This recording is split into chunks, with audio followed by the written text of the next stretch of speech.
નમસ્તે સ્ટુડન્ટ્સ અને good morning બધાને. આપણે ગયા લેક્ચરમાં સદીશો માટેના જેટલા મુદ્દાઓ હતા એ વન બાય વન બધા પૂરા કર્યા. એને રિલેટેડ જેટલા એમસીક્યુ કે જેટલા દાખલાઓ સ્વાધ્યાયમાં હતા એ બધા પણ વન બાય વન આપણે જોઈ ગયા અને એ પૂરા કરી નાખ્યા. હવે આપણે ટોપિક નંબર 4.7 જે છે એ શરૂ કરીએ. હવે આ મોટા ભાગના ટોપિક્સ જે છે એ રિપીટ થશે કે જે તમે ત્રીજા પ્રકરણમાં ભણી ચૂક્યા છો. આપણે વન બાય વન ધીમે ધીમે અને શાંતિથી એક એક ટોપિક જે છે એ જોતા જઈએ. 2 કે 3 પોઈન્ટ્સ છે એ આ બધામાં અગત્યના. તો આપણો જે ટોપિક છે એનું ટાઇટલ છે એ છે સમતલમાં ગતિ. એટલે આમ જુઓ તો જે ચેપ્ટરનું નામ છે એ હવે શરૂ થયું. એટલે અત્યાર સુધીનું તો આપણે જે જોયું હતું એ આમ જુઓ તો પ્રસ્તાવના જેવું હતું, જેમાં આપણે મુખ્યત્વે સદીશો છે એનો સારી રીતે અભ્યાસ કર્યો. અને આજથી આપણે સ્થાન સદીશ અને ત્યાંથી શરૂ કરી અને પ્રવેગ સુધીનું જે છે એ 3 ભૌતિક રાશિઓનો વિસ્તારપૂર્વક અભ્યાસ કરશું. તો પહેલું આ ટોપિકમાં આપણો પેટા ટોપિક છે એ છે સ્થાન અને સ્થાનાંતર સદિશ. હવે જો તમને યાદ હોય તો આ ટોપિક જે છે એ આપણે પહેલા પણ ચર્ચા કરી છે. તમે જો આ ટોપિકનો શરૂઆત જુઓ તો શરૂઆતમાં જ આ ટોપિક આવે છે સ્થાન અને સ્થાનાંતર સદિશ. પણ મેં તમને ત્યાં એવું કીધું હતું કે આપણે જ્યારે વેગની ચર્ચા કરશું સમતલમાં ગતિ ટોપિકની અંદર ત્યારે આપણે એની વિસ્તારપૂર્વક ચર્ચા કરશું. તો અત્યારે આપણે સૌથી પહેલા સ્થાન સદિશ કોને કહેવાય અને સ્થાનાંતર સદિશ કોને કહેવાય એની ચર્ચા કરીએ. તો એનું બેઝિક એક્સપ્લેનેશન આવું છે, તમે મારી સાથે લખતા જજો. આમાં ઘણું બધું એવું આવશે કે જે ટેક્સ્ટબુક કે મટીરિયલમાં નથી, પણ તમને આગળના ધોરણમાં અને આગળના પ્રકરણોમાં પણ કામ લાગશે. એટલે નોટ્સ તમે જે બનાવો છો ક્લાસ વર્કની એમાં બધું લખતા જજો. સ્થાન સદિશની ડેફિનેશન છે એ હું તમને પહેલા લખાવું. કોઈ સંદર્ભ બિંદુ ને સાપેક્ષ કણનું કે પદાર્થનું સ્થાન દર્શાવતા સદિશને સ્થાન સદિશ કહે છે. સ્થાન સદિશ કહે છે એટલે કે કોઈ સંદર્ભ બિંદુને સાપેક્ષ સ્થાન દર્શાવતો સદિશ એને સ્થાન સદિશ કહેવાય. સામાન્ય રીતે આ જે સંદર્ભ બિંદુ છે એ યામ પદ્ધતિનું ઉગમ બિંદુ જે છે એને લેવામાં આવે છે. તો આપણે એ જોઈએ કેવી રીતે આ થશે. તો ધારો કે આ એક યામ પદ્ધતિ છે, આ એક્સ અક્ષ અને આ વાય અક્ષ એટલે કે એક દ્વિપરિમાણ છે. અને દ્વિપરિમાણમાં કોઈ એક બિંદુ અહીં છે, આને આપણે પી કહીએ. તો આપણને ખબર છે એક્સ કોમા વાય એવી રીતે એને લખી શકાય. પી નો એક્સ યામ એક્સ જેટલો છે અને વાય યામ વાય જેટલો છે. હવે સ્થાન સદિશની વ્યાખ્યા મુજબ ઉગમ બિંદુથી પી બિંદુને જોડતો સદિશ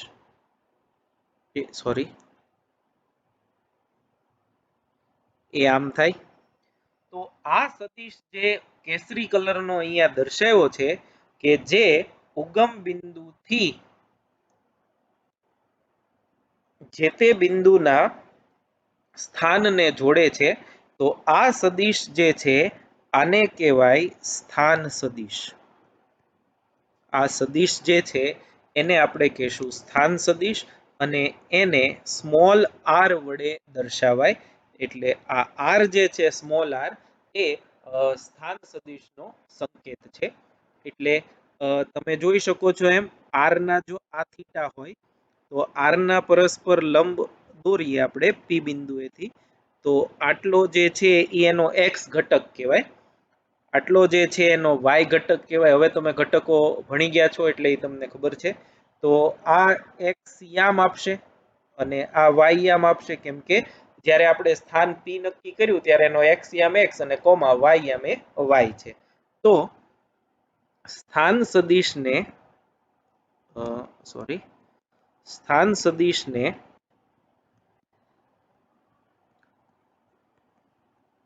સ્થાન સદિશનો સંકેત આર વેક્ટર છે. આકૃતિમાં બિંદુ પી અથવા તો કણ પી કયો તોય વાંધો નથી નો સ્થાન સદિશ આર બરાબર x i cap plus y j cap થશે. હવે જો કેમ એવું લખ્યું, આપણે ઘટકના સ્વરૂપમાં તો એ એક્સ એ વાય, તમારામાંથી કોઈને એવો પ્રશ્ન થાય કે સાહેબ અતિ સુધી તો તમે ઓલું એ હોય તો એ એક્સ એ વાય લખતા, બી હોય તો બી એક્સ બી વાય લખતા, સી હોય તો સી એક્સ સી વાય લખતા, તો આમાં કેમ એક્સ અને વાય લખ્યું? કેમ કે આ શું છે, તો કે આ એક્સ એમ ધારો કે આ પી બિંદુ 2,5 એમ હોય તો એ 2 જે આપણને મળ્યું એ જ તે સ્થાન સદિશનો એક્સ યામ છે અને 5 જે મળ્યું એ જ તે આપણે એનો વાય યામ છે. એટલે એમાં આર એક્સ આર વાય એવું લખવાની જરૂર નથી. એક્સ અને વાય જે યામ પદ્ધતિ માટેના કોઓર્ડિનેટ્સ છે, જે યામાક્ષો છે, એ જ તમે એના એક્સ અને વાય ઘટકો તરીકે લેવાના છે. તો આર જે છે એ x i cap plus y j cap થશે. આર નું મૂલ્ય મોડ ઓફ વેક્ટર આર બરાબર under root x square plus y square, જેમ આપણે જાણીએ છીએ એમ, અને આર ની દિશા એટલે કે એક્સ સાથે બનાવેલો આ ખૂણો થીટા એ ટેન થીટા બરાબર વાય ના છેદમાં એક્સ, ધેરફોર થીટા બરાબર tan inverse of y by x આવું થશે. તો આ મૂલ્ય દિશા થઈ, આ સ્થાન સદિશનું મૂલ્ય થયું અને સ્થાન સદિશને આ રીતે લખી શકાય. આ જે છે એની ડેફિનેશન થઈ. તો આ જે છે એ સ્થાન સદિશને સરળ રીતે સમજાવતી એક નાનકડી એવી ચર્ચા છે. હવે આપણે બીજું જોઈએ સ્થાનાંતર સદિશ, કેમ કે આપણે સ્થાનાંતર સદિશની પણ વાત કરવાની છે. તો એના માટે હું બીજી એક આકૃતિ દોરું.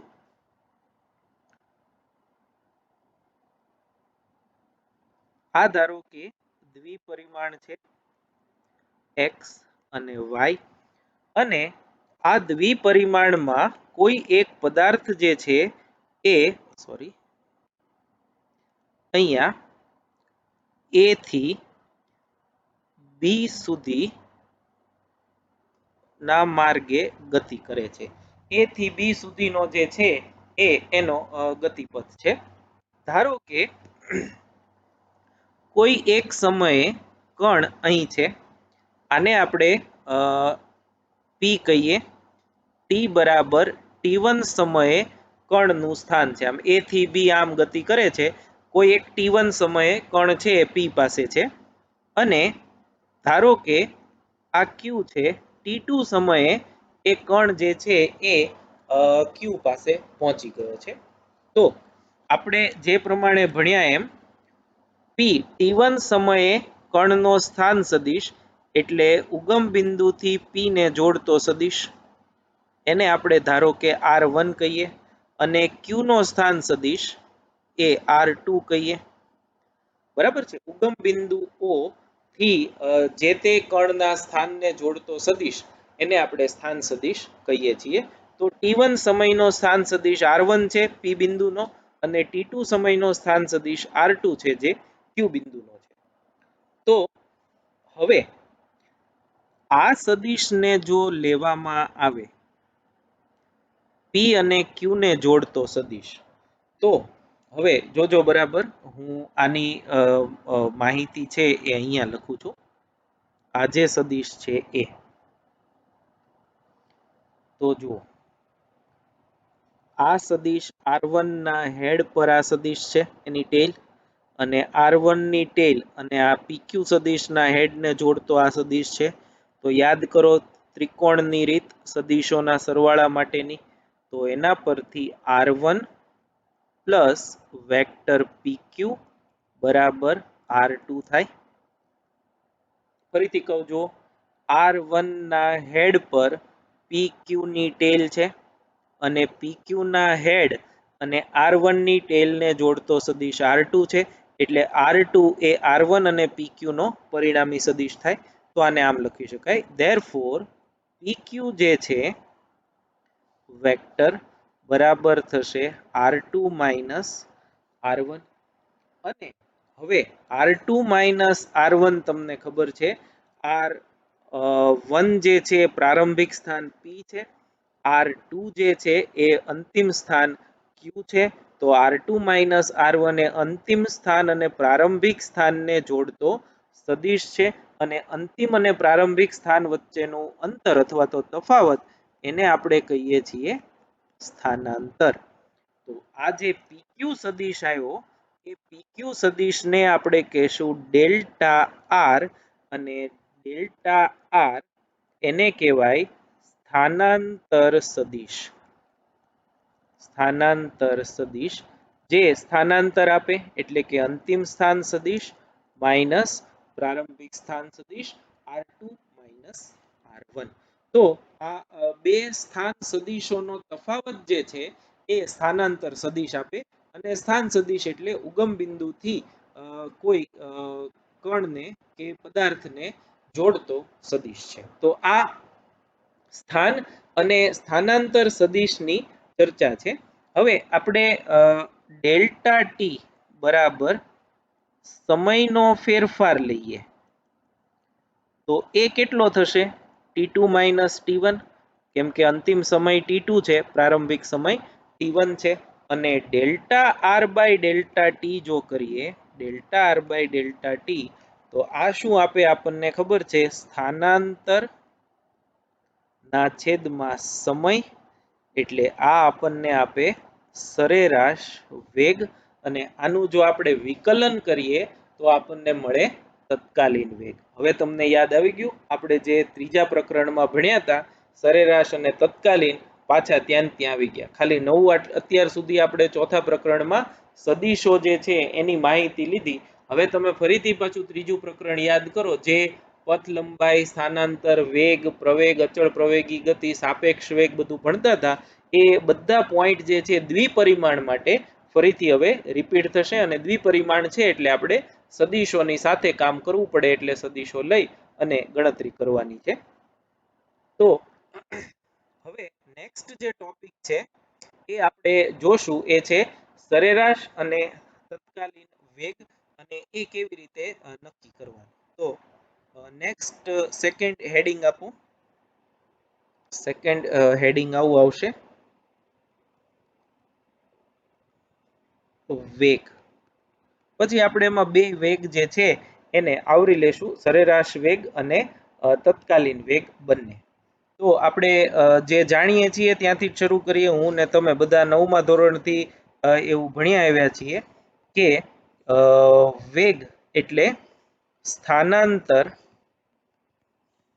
અને સમયગાળા અથવા તો સમયના ગુણોત્તરને વેગ કહે છે. અથવા તો એને બીજી રીતે આમેય લખાય, એકમ સમયમાં થતા સ્થાનાંતરને વેગ કહે છે. આ એની વ્યાખ્યા કયો તો વ્યાખ્યા, અને સમજૂતી કયો તો સમજૂતી. હવે આપણે જે જોઈ ગયા ઉપર, એના ઉપરથી ધારો કે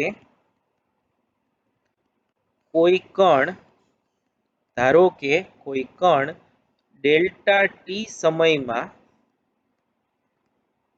ડેલ્ટા આર જેટલું સ્થાનાંતર કરે છે. સ્થાનાંતર કરે છે. તો આ પદાર્થ માટે સરેરાશ વેગ એવરેજ ઓફ વી વેક્ટર.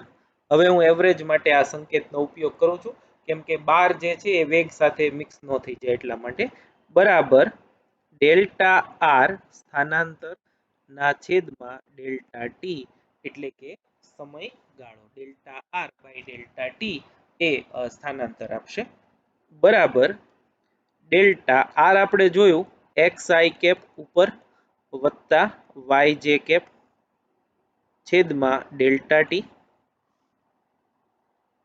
બરાબર delta x by delta t i cap વત્તા ડેલ્ટા વાય ના છેદમાં ડેલ્ટા ટી જે કેપ. તો આને આપણે આમ લખી શકીએ, બરાબર વી એક્સ આઈ કેપ વત્તા વી વાય જે કેપ, જ્યાં Vx બરાબર delta x by delta t અને એને આપણે કહેશું એક વેગ v નો x ઘટક, જે આપણને જાણીએ છીએ Vx એટલે વેગ v નો x ઘટક, અને Vy બરાબર delta y by delta t બરાબર વેગ v નો y ઘટક. તો આ જે છે એ સરેરાશ વેગ થયો, અને આને આપણે સમીકરણ 1 કહીએ, અને સમીકરણ 1 પરથી વેગનું મૂલ્ય એટલે કે સરેરાશ વેગનું મૂલ્ય v મોડ બરાબર under root of vx square plus vy square અને વેગની દિશા tan થીટા બરાબર vy અપોન vx પરથી થીટા બરાબર tan inverse of vy by vx. તો આ જે છે એ વેગનું મૂલ્ય અને દિશા, આમાં જાજુ કંઈ તમારે સમજૂતીની જરૂર નથી કેમ કે તમે ભણી જ ગયા છો કે જો x અને y ઘટકોના સ્વરૂપમાં કોઈ પણ સદિશ હોય તો વર્ગમૂળમાં x ઘટકનો વર્ગ વત્તા y ઘટકનો વર્ગ એ એનું મૂલ્ય આપે, અને y ઘટકના છેદમાં x ઘટક એનો tan થીટા, એના પરથી તમને થીટા મળી જશે. એટલે વેગ માટે પણ એ સેમ લાગુ પડે છે. જે વેગ છે એને આ ઘટકના સ્વરૂપમાં ટૂંકમાં લખ્યો છે એમ કહી શકાય. હવે v સરેરાશ વેગ v બરાબર delta R by delta t માં limit delta t tends to 0 લેતા તત્કાલીન વેગ મળે છે, જેને ખાલી વેગ એમ કહેવાય. Therefore limit delta t tends to 0 average of velocity is equal to limit delta t tends to 0 delta R by delta t. આના પરથી v જે હવે તત્કાલીન વેગ કહેશું, અને ડેલ્ટા એનું વિકલન થઈ અને dr બાય dt થાય. આ અગત્યનો સંબંધ છે, ઇમ્પોર્ટન્ટ રિલેશન. આમ આપણને એવું કહે છે કે આમ સ્થાન સદિશ અથવા તો સ્થાનાંતર સદિશ કયો તોય વાંધો નથી, r નું વિકલન વેગ આપે છે. r નું વિકલન એ આપણને વેગ આપે છે. આ ખાસ અગત્યનું છે. આના પરનું એક ઉદાહરણ આની પછીનું જે છે 4.4 એ આપણે ચર્ચા કરશું. એમાં આપણને સ્થાન સદિશ r આપ્યો છે અને એના પરથી વેગ પ્રવેગ ગોતવાના છે. તો r નું વિકલન કરીએ એટલે આપણને વેગ મળશે. તો એક આ વેગની સમજૂતી છે. બીજું જે વેગમાં સૌથી અગત્યનો પોઈન્ટ છે દ્વિપરિમાણનો, એ આ છે. આ ખાસ યાદ રાખજો. Very very important point. અત્યારે જે હું કહું છું એ છે વક્ર માર્ગે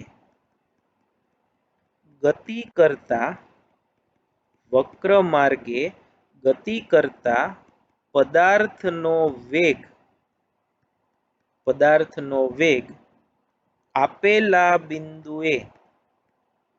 આપેલા બિંદુએ ગતિની દિશામાં દોરેલા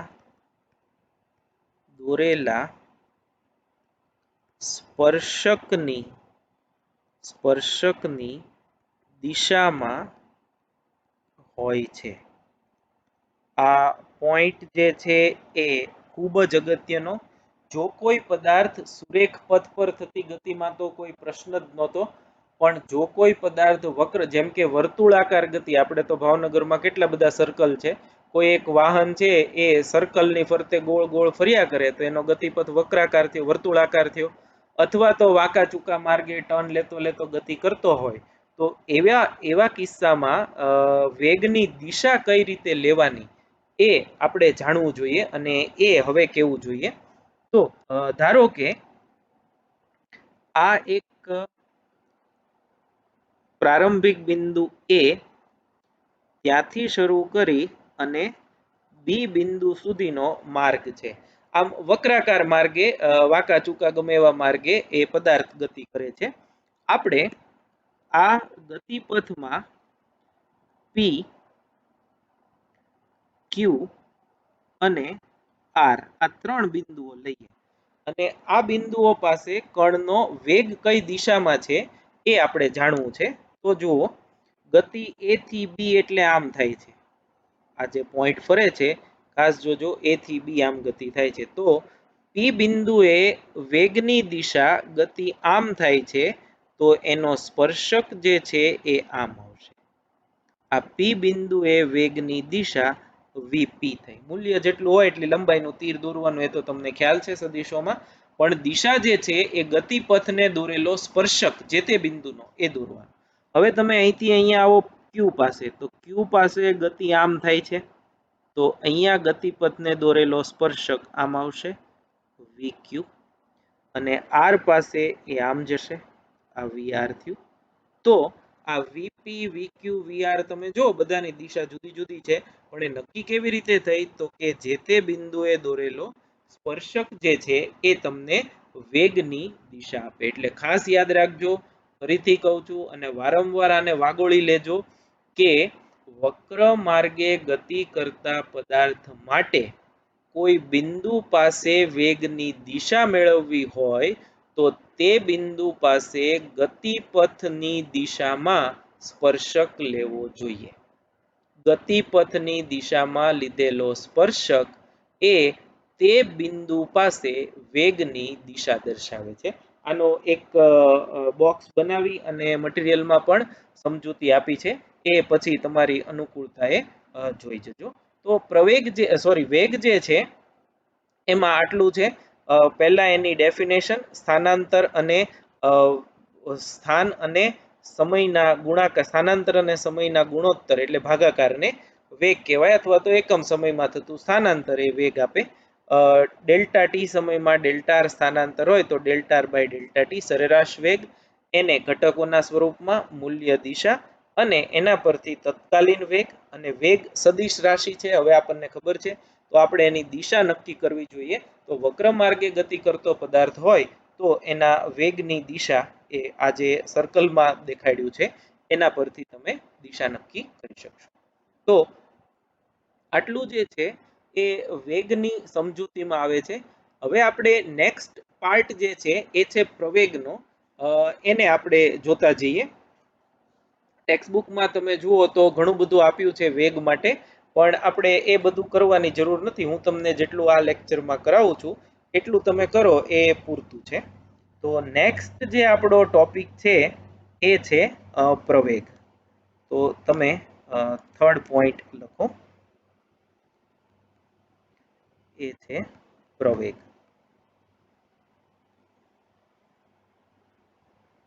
હવે પ્રવેગની વ્યાખ્યા જેમ તમે વેગમાં ભણ્યા છો એ જ રીતે પ્રવેગની પણ વ્યાખ્યા થશે. તો પદાર્થના વેગમાં થતા ફેરફારથી પ્રવેગ ઉત્પન્ન થાય છે. પદાર્થના વેગમાં ફેરફાર થવાથી પ્રવેગ ઉત્પન્ન થાય છે. અને વ્યાખ્યા આના પરથી આમ બની શકે, એકમ સમયમાં પદાર્થના વેગમાં થતા ફેરફારને પ્રવેગ કહે છે.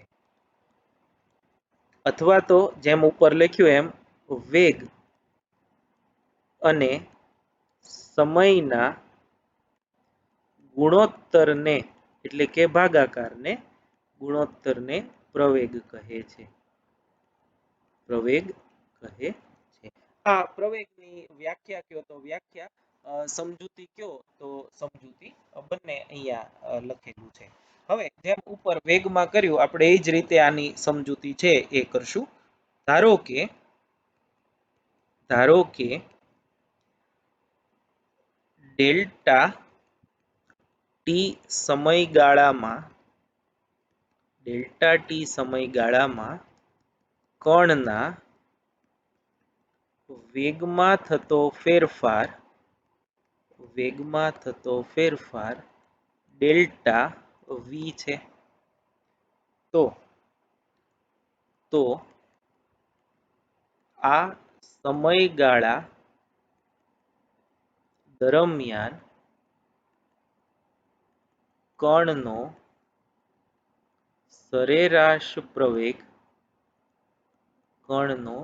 સરેરાશ પ્રવેગ એવરેજ ઓફ એ બરાબર ડેલ્ટા વી છેદમાં delta v by delta t બરાબર ડેલ્ટા વી, અગેન ઘટકોના સ્વરૂપમાં લખીએ, વીએક્સ આઈ કેપ વત્તા વીવાય જે કેપ છેદમાં ડેલ્ટા ટી બરાબર delta v x by delta t વત્તા આઈ કેપ વત્તા ડેલ્ટા વીવાય છેદમાં ડેલ્ટા ટી જે કેપ. અને delta v by delta t એટલે પ્રવેગ, અને આપણે એ એક્સ કહેશું, આઈ કેપ વત્તા delta v y by delta t એને એ વાય કહેશું, જે કેપ. જ્યાં એ એક્સ બરાબર delta v x by delta t બરાબર પ્રવેગ એ નો એક્સ ઘટક અને એ વાય બરાબર delta v y by delta t બરાબર પ્રવેગ એ નો વાય ઘટક. એ એક્સ ઘટક અને એ વાય જે છે એ વાય ઘટક. આના પરથી પ્રવેગનું મૂલ્ય મોડ ઓફ વેક્ટર એ બરાબર under root a x square plus a y square અને પ્રવેગની દિશા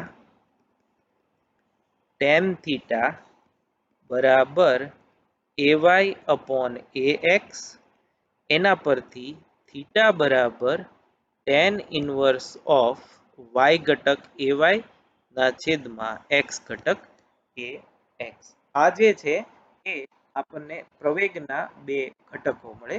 તમે જો limit delta t tends to 0 લેશો, આ જે પર્ટિક્યુલર સૂત્રો છે એમાં, તો dvx બાય dt અને dvy બાય dt એમ મળશે. અને એ રીતે ટેક્સ્ટ બુકમાં આપ્યું છે, તમે જુઓ તો એમાં કન્ફ્યુઝન ન થાય એટલા માટે મેં તમને જણાવી દીધું. હવે આમાં ને આમાં જ તત્કાલીનની પણ વાત કરી લઈએ. સમીકરણ એવરેજ એક્સલરેશન બરાબર delta v by delta t માં limit delta t tends to 0 લેતા તત્કાલીન પ્રવેગ અથવા તો ખાલી પ્રવેગ, તત્કાલીન પ્રવેગ અથવા તો ખાલી પ્રવેગ મળે છે. Therefore, limit delta t tends to 0 average of acceleration બરાબર limit delta t tends to 0 delta v by delta t. આના પરથી therefore પ્રવેગ એ બરાબર ડીવી બાય ડીટી. આ પ્રવેગનું અને વેગનું સાંકળતું સમીકરણ છે જે તત્કાલીન પ્રવેગ આપે, અને આ સમીકરણ આપણને એવું કહે છે કે વેગનું સમય પ્રત્યેનું વિકલન પ્રવેગ આપે છે, જે આપણે પ્રકરણ 3 માં પણ ભણી ગયા છીએ. પ્રકરણ 4 માં જ્યાં આ ટોપિક શરૂ થાય છે ત્યાં જ તમને વિકલનનો રીકેપ એવું કરી અને સમજાવેલું છે કે વિકલન જે છે એ ભણ્યા તો એનો ઉપયોગ કઈ રીતે કરવાનો થાય. તો આ જે છે એ પ્રવેગ અને એને રિલેટેડ જેટલી બાબતો હતી એની ચર્ચા છે. આ જે સમીકરણ આપણે મેળવું વેગનું વિકલન સમય પ્રત્યેનું આપણને પ્રવેગ આપે, એ સમીકરણ જે છે એ તમારા માટે વધારે અગત્યનું. તો આ પ્રવેગની ચર્ચા અથવા તો પ્રવેગની માહિતી થઈ. હવે પ્રવેગમાં એક ખૂબ જ અગત્યનો ટોપિક જે છે એની આપણે ચર્ચા કરવાની છે. આ ટોપિક જે છે એ જે આપણને નિયમિત વર્તુળમય ગતિ છે એ જ્યારે આપણે ભણશું ત્યારે તમને એ ખૂબ જ કામ લાગશે, એટલે એની આપણે ચર્ચા કરીએ છીએ. એમાં તમે હું જે લખાવું છું એમ જ મારી સાથે જ લખતા જજો.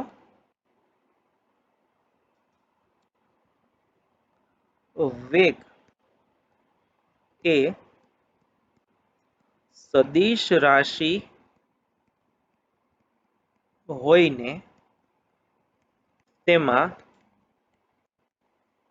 ત્રણ રીતે ફેરફાર થઈ શકે. હવે જો બરાબર સમજજો, આ ખૂબ જ અગત્યનો પોઈન્ટ છે, એની હું અત્યારે ચર્ચા કરું છું. આપણે એવું ભણ્યા કે વેગનો ફેરફાર પ્રવેગ આપે, બરાબર છે. વેગનો ફેરફાર એ પ્રવેગ આપે. તો હવે વેગમાં જ્યારે જ્યારે ફેરફાર થાય ત્યારે પદાર્થમાં પ્રવેગ ઉદ્ભવે એવું નક્કી કરી શકાય. હવે વેગ જે છે એ સદિશ છે, તો સદિશને મૂલ્ય હોય અને સદિશને દિશા હોય. આ તો આપણે જાણીએ છીએ વેગને મૂલ્ય પણ હોય અને વેગને દિશા પણ હોય. તો સદિશનો વેગનું મૂલ્ય જો બદલાતું હોય તો વેગનો સદિશ બદલાણો એમ કહેવાય, અને જેવો વેગ બદલાય એટલે પ્રવેગ ઉદ્ભવે, તો એવી ગતિને પ્રવેગિત ગતિ કહેવાય. અચ્છા, વેગનું મૂલ્ય ભલે એમને રહેતું હોય પણ જો દિશા સતત બદલાતી હોય, કેમ કે આપણે વક્ર માર્ગમાં જોયું કે દિશા છે એ જુદી જુદી હોઈ શકે, જુદા જુદા બિંદુઓ, મૂલ્ય ભલે એક હોય, તો દિશા બદલાય તો પણ વેગ બદલાણો એમ કહેવાય અને તો પણ પ્રવેગ ઉત્પન્ન થાય, કેમ કે આપણે એવું ભણ્યા છીએ કે વેગનો ફેરફાર પ્રવેગ આપે. અને ઘણા કિસ્સામાં મૂલ્ય અને દિશા બે બદલાતું હોય, જેમ કે તમે ટર્ન લેતા હો તો તમે સ્પીડે ઘટાડો છો અને પાછો સાથે સાથે ટર્ન લ્યો છો, એટલે વેગનું મૂલ્ય બદલાય અને વેગની દિશા પણ બદલાય. તો આવા સંજોગોમાં જે પ્રવેગ ઉદ્ભવે એ પ્રવેગ કઈ રીતે ઉદ્ભવે છે એ આપણે જાણવું છે. તો તેમાં ત્રણ રીતે ફેરફાર થઈ શકે, એનો મતલબ એવો કે ત્રણ રીતમાં પ્રવેગ જુદી જુદી રીતે ઉદ્ભવશે. તો આપણે ત્રણે ત્રણ જે છે એની ડિસ્કશન કરીએ. ત્રણ રીતે જે બદલાય છે એ કઈ કઈ ત્રણ રીતે બદલાય એ હું લખું છું. વેગનું ફક્ત મૂલ્ય બદલાતું હોય, એટલે કે દિશા એની એ રહેતી હોય, વેગનું ફક્ત મૂલ્ય બદલાતું હોય. બીજા કિસ્સામાં આ પહેલો ફેરફાર, આમાં પણ પ્રવેગ ઉદ્ભવે. બીજો, વેગની ફક્ત દિશા, મૂલ્ય એમને ફક્ત દિશા બદલાતી હોય. આ સેકન્ડ કેસ કે જેમાં વેગનું મૂલ્ય એનું છે, ફક્ત દિશા જ બદલાય છે. અને ત્રીજા કિસ્સામાં વેગનું મૂલ્ય અને દિશા બંને બદલાતા હોય, બંને બદલાતા હોય અથવા તો ફેરફાર થતો હોય. આ ત્રીજો કિસ્સો. આ ત્રણેય કિસ્સામાં પ્રવેગિત ગતિ થાય છે એમ કહેવાય, અને ત્રણેય કિસ્સામાં પ્રવેગ ઉદ્ભવે. પ્રવેગ જુદી જુદી રીતે ઉદ્ભવશે, પણ ત્રણેયમાં પ્રવેગ ઉદ્ભવે તો ખરો જ. તો એ આપણે જોવું છે ક્યારે કઈ રીતે પ્રવેગ ઉદ્ભવે છે. તો પહેલું જુઓ, વેગનું ફક્ત મૂલ્ય બદલાતું હોય. હવે એમાંય બે શક્યતા, મૂલ્ય વધતું હોય અને મૂલ્ય ઘટતું પણ હોય. તો જો વેગનું મૂલ્ય વધે તો ઉદ્ભવતો પ્રવેગ એ વેગની દિશામાં હોય.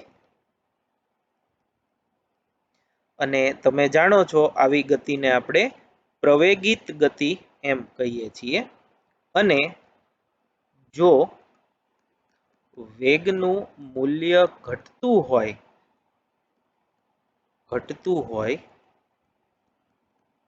તો ઉદ્ભવતો પ્રવેગ એ વેગની વિરુદ્ધ દિશામાં હોય, વેગની વિરુદ્ધ દિશામાં હોય. અને આવી ગતિને આપણે નામ આપ્યું છે પ્રતિપ્રવેગી ગતિ. આવી ગતિને આપણે નામ આપ્યું છે પ્રતિપ્રવેગી ગતિ. તો આવા કિસ્સામાં ધારો કે આપણે દરેક વખતે વેગની દિશા આમ લઈએ. બંને કિસ્સામાં ધારો કે આ વેગ v ની દિશા છે. તો આ કિસ્સામાં ઉદ્ભવતો પ્રવેગ જે છે આ કિસ્સામાં પ્રવેગ એ વેગને સમાંતર હશે,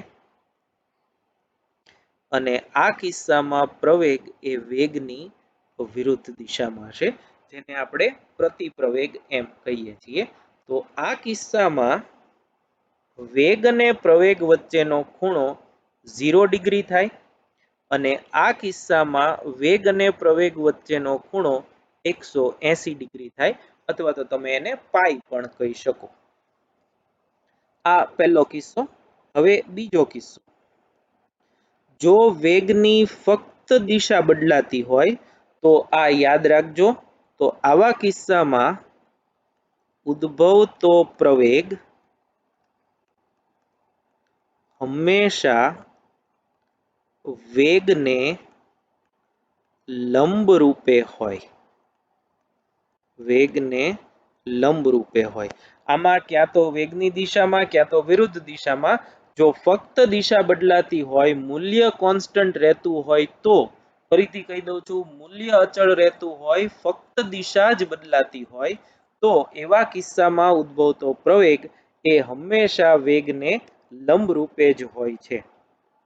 એટલે આપણે જેમ જોયું એમ, આ ધારો કે વેગ છે v, તો આ કિસ્સામાં જે પ્રવેગ ઉદ્ભવે એ પ્રવેગ વેગને લંબ રૂપે ઉદ્ભવે છે. આ પ્રવેગ હોય, આ બંને વચ્ચેનો ખૂણો. તો આ કિસ્સામાં ખૂણો જે છે એ 90 ડિગ્રીનો હોય, જેને આપણે π/2 પણ કહીએ છીએ. આ યાદ રાખજો, આ ઇમ્પોર્ટન્ટ અને નિયમિત વર્તુળાકાર ગતિમાં આના પરથી જ આપણે પ્રવેગ જે છે એની સમજૂતી લેવાના છીએ. ઓકે, નેક્સ્ટ જોઈએ. જો વેગનું મૂલ્ય અને દિશા બંને બદલાતા હોય તો આવા કિસ્સામાં ઉદ્ભવતો પ્રવેગ એ વેગ સાથે કંઈક ખૂણો એને થીટા કહીએ ડઝ નોટ ઇક્વલ ટુ 0, 180 અને 90 કંઈક ખૂણો એટલે કે આ સિવાયનો બનાવતી દિશામાં હોય.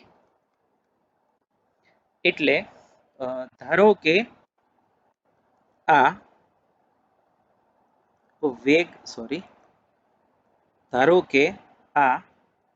વેગ v છે અને વેગનું મૂલ્ય અને દિશા બંને બદલાય છે, તો આ સંજોગોમાં પ્રવેગ જે છે એ આમ હશે. આ પ્રવેગનો સદિશ હોય તો એ વેગ સાથે કંઈક ખૂણો બનાવે. આ ખૂણો 0 ન હોઈ શકે, કેમ કે તો ફક્ત મૂલ્ય બદલાતું હોય ત્યારે માટે છે 0, 180, ફક્ત દિશા માટે 90 ડિગ્રી છે. તો આ સિવાયનો કોઈ પણ કોણ બનાવતી દિશામાં હોઈ શકે. આ સંજોગોમાં જો આપણે વેગના પરસ્પર લંબ ઘટકો લઈએ, પ્રવેગના તો એ બંને ઘટકો આમ થાય. આને આપણે એ સમાંતર કહીએ, જે પ્રવેગનો વેગને સમાંતર ઘટક છે, અને આને એ પરપેન્ડિક્યુલર કહીએ, જે પ્રવેગનો વેગને લંબ ઘટક છે.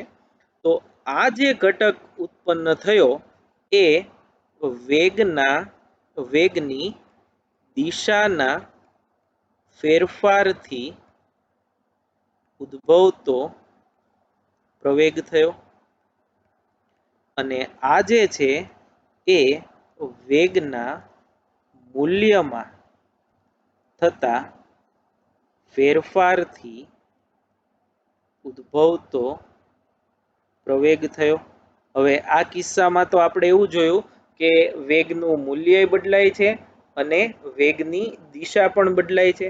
તો મૂલ્ય અને દિશા બદલાતા હોય તો મૂલ્યના લીધે ઉદ્ભવતો પ્રવેગ વેગને સમાંતર હોય, અને દિશાને લીધે ઉદ્ભવતો પ્રવેગ વેગને લંબ હોય. આ બંનેનું પરિણામી તમે કરો તો આ મળે, અને એટલા માટે આપણે એવું કીધું કે પ્રવેગ સાથે કંઈક ખૂણો બનાવે એવી દિશામાં હોય છે. જો પ્રવેગ નું મૂલ્ય ઘટતું હોય તો એ વેક્ટર આમ આવશે, અને ખૂણો જે છે 90 કરતા મોટો હશે. એ અહીંયા સ્વયં સ્પષ્ટ છે, તમને સમજાઈ જાય એવું છે. તો આ આખો ટોપિક જે અત્યારે તમારી સ્ક્રીન પર છે, એટલે કે બોર્ડ આપણે આને કહીએ છીએ, એના પર છે, એ ખૂબ જ અગત્યનો છે. એક ટેબલ સ્વરૂપે મટીરિયલમાં પણ આપેલું છે, અને એ તમે વાંચશો એટલે રિવિઝન થઈ જશે અને તમને આવડી પણ જશે. ટેક્સ્ટબુકમાં આનો કોઈ ઉલ્લેખ નથી. એક તમે જો પેજ નંબર 75 જુઓ તો 75 પર 75 નંબરના પેજ પર ઉદાહરણ 4.4 ની ઉપર એક પેરેગ્રાફમાં બોલ્ડ કરી અને ખાલી એક સેન્ટેન્સમાં એમણે આ બધું લખી નાખ્યું છે, પણ આ એનું ડિટેઇલ એક્સપ્લેનેશન છે. નિયમિત વર્તુળમય ગતિ જે ટોપિક છે, ફરીથી કહી દઉં, એ વખતે પાછું આપણે આનો ઉપયોગ આવશે, અને આને રિલેટેડ MCQ પણ જ્યારે તમને અસાઇનમેન્ટ આપવામાં આવે ત્યારે એમાં છે, અને કન્સેપ્ચ્યુઅલ છે, અને એ નીટ જેવી પરીક્ષાઓમાં પૂછાય પણ છે. તો ફરીથી આજે આપણે જેટલું કર્યું એની એક ઝલક એટ અ ગ્લાન્સ એ જોઈ લઈએ. 4.7 આપણો ટોપિક છે, સમતલમાં થતી ગતિ. એમાં પહેલો ભાગ જે છે એ છે સ્થાન અને સ્થાનાંતર સદિશ. એમાં આપણે સ્થાન સદિશની વ્યાખ્યા જોઈ. સ્થાનાંતર સદિશ કેવી રીતે લેવો એ અહીંયા એક આકૃતિમાં સમજાયું, અને સ્થાન સદિશને સદિશ સ્વરૂપે આમ લખી શકાય xi cap plus yj cap, એનું મૂલ્ય દિશા એ કેવી રીતે લેવું એ. અને એના પછી વેગ જે છે એ ટોપિક ભણ્યા. વેગ એટલે સ્થાનાંતરનું સમય પ્રત્યેનું વિકલન, એ તમને વેગ આપે. અને દ્વિપરિમાણમાં વેગની દિશા માટે આ એની સમજૂતી છે. સ્પર્શક જે તે બિંદુનો લો એ જે દિશામાં હોય એ દિશા વેગની દિશા મળશે. અને ત્યારબાદ આપણે પ્રવેગ જોયો, એ વેગની જેમ જ છે. વેગનું સમય પ્રત્યેનું વિકલન એ પ્રવેગ આપે. અને મુખ્ય જે મુદ્દો છે પ્રવેગમાં એ આ છે, વેગ સદિશ રાશિ હોવાથી તેના મૂલ્ય, તેની દિશા અને મૂલ્ય દિશા બંને એમ 3 રીતે ફેરફાર થઈ શકે, અને ત્રણે ત્રણ રીતના ફેરફારમાં વેગનો ફેરફાર થતો હોવાથી પ્રવેગ આ ત્રણેય કિસ્સામાં ઉદ્ભવશે. ત્રણેય કિસ્સા એટલે કયા કયા? ફક્ત વેગનું મૂલ્ય બદલાતું હોય, ફક્ત વેગની દિશા બદલાતી હોય અને વેગનું મૂલ્ય અને દિશા બંને બદલાતા હોય. એ ત્રણેય કિસ્સાઓમાં કઈ રીતે પ્રવેગ ઉદ્ભવે એની અહીં સમજૂતી છે. એમાં જે સેકન્ડ નંબરનો પોઈન્ટ છે આ સૌથી વધુ અગત્યનો એમ આપણે સમજ્યા છીએ. તો ફરીથી તમે મટીરિયલમાંથી ટેક્સ્ટબુકમાંથી વાંચી જજો. આ જે આખું કોમ્બિનેશન છે સિંક્રોનાઇઝ રીતે એક પછી એક ઓર્ગેનાઇઝડ મેનરમાં ક્યાંય આપેલું નથી. એટલે તમારે આ લેક્ચર જે છે વારંવાર જોઈ અને વેગ પ્રવેગ એ યાદ રાખવા પડશે. Thank you very much.